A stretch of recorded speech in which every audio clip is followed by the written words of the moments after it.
It's been a very interesting week for everyone on Market Street. So let's get a bit of a sense of the leaders, the laggards, and the losers for this market week, in which we've seen about 2% decline on the equities broad index. Let's bring in Andy Tsaku, who is a trader with Capital Care Securities. Is live from our studios at the Stock Exchange. Andy, good morning. Good to see you. Good morning, Bosun. Great to have you. Track this week for us. Give us the broad headline. Yeah, well, I think it's good to start from the discussion just around Stanbic and possibly Diamond, which are basically two quoted stocks that are affected by the decision of the central bank with respect to the MTN lingering saga. They have come under a severe strain and stress being tested by the waters in the market. We have seen their share prices, plummeting by some margin, even though in between, particularly yesterday and the day before, we saw them trying to regain some lost momentum.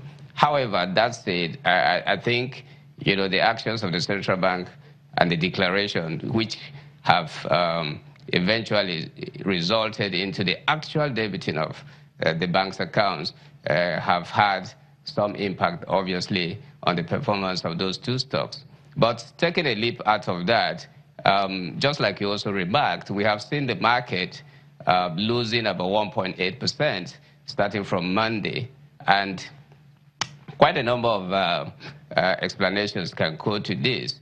Yeah, the political landscape, like we keep saying, is getting heated up. The gladiators are doing their thing.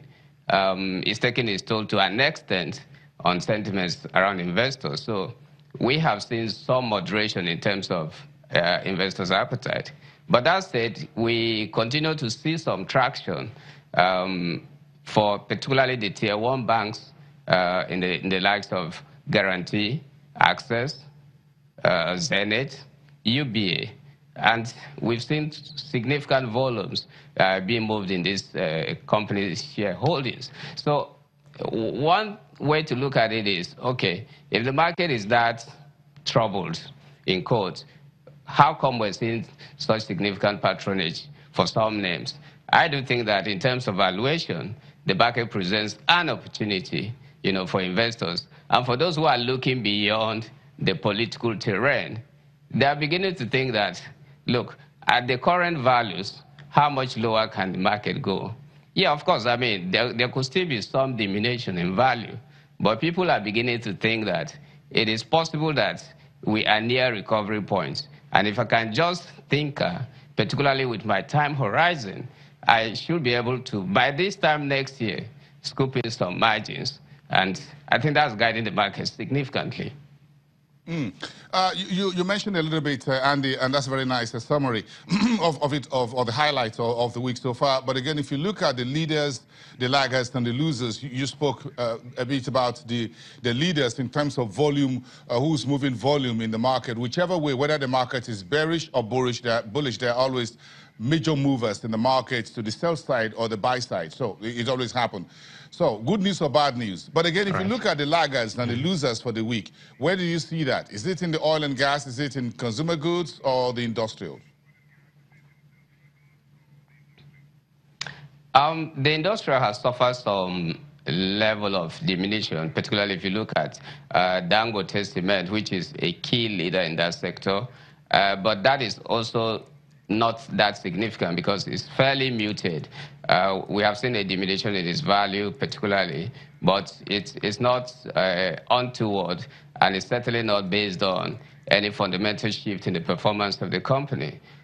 One other sector that has been, kind of lackluster remains the insurance space.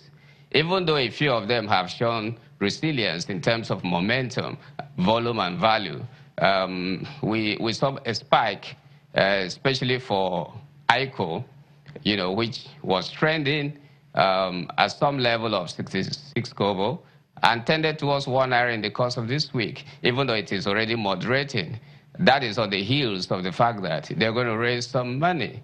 at a very good price of around 1 naira 20 kobo. So that had significant impact on the price of ICO. But the majority of the other stocks in that sector have remained largely at the laggers end, neither running, no, floating anywhere. They're just stagnant at some rate. However, a few of them seem to be signaling a resistance, kind of. So the likes of sovereign trust, they're showing some kind of activity that seems to suggest that there's value inherent in this name. So it does good for these investors to begin to look at the possibility of doing cherry picking. You can always look at the broad picture, like you rightly pointed out, but there are obviously certain situations or positions that still present value. And I think that's what the astute investor should be able to distill in the grain. Back to the regulatory actions around Stanbic IBTC and Diamond Bank and two others. Of course, we're going to talk about those two mainly because they were listed on the market. So companies outside the market are likely out of talk. But again, largely speaking, do you think the market reaction has been moderate, or do you think it's been harsh?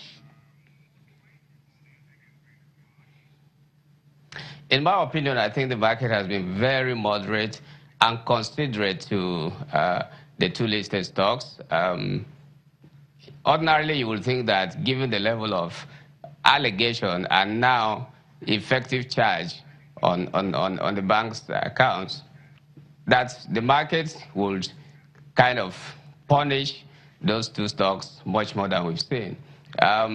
So we haven't seen that play out. It doesn't also say it may not play out. But I think so far, it does appear that because there's some level of contestation around the actual action of the central bank, it is possible that at some way into the future, the central bank may tinker with the already taken decision. But if you look at the statement released by Stanbic particularly, they are speaking to legality. And the market can only await whether it's a legal action they're going to take or persuasion or some kind of suasion. That remains to be seen. And until that happens, the market has a level of uncertainty introduced into the valuation of both entities.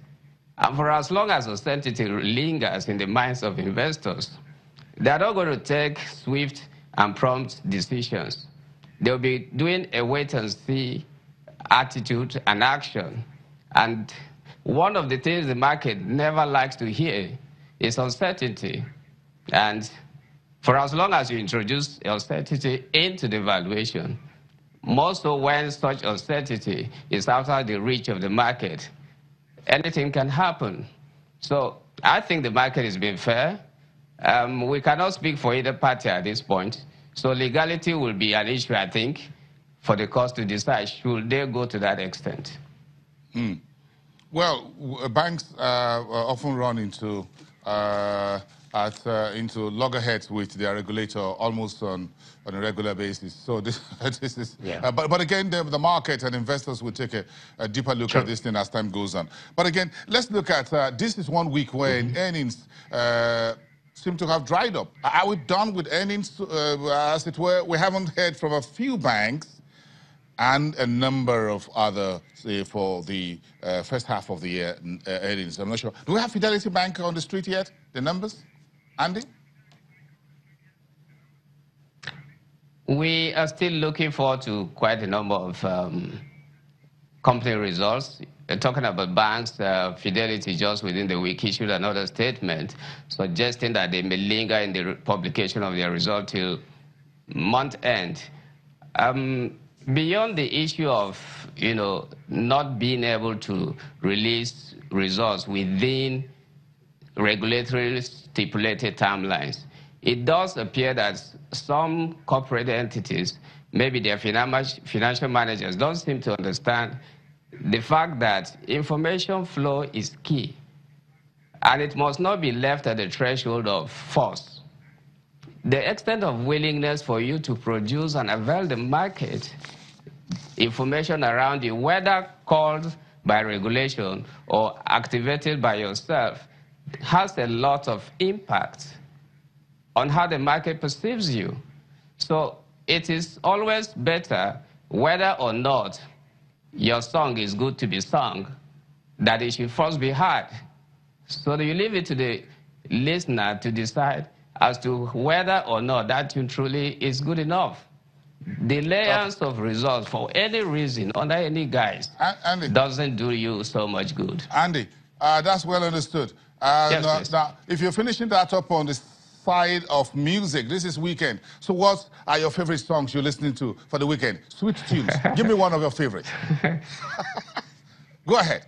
10 seconds. Lord have mercy. Lord have mercy.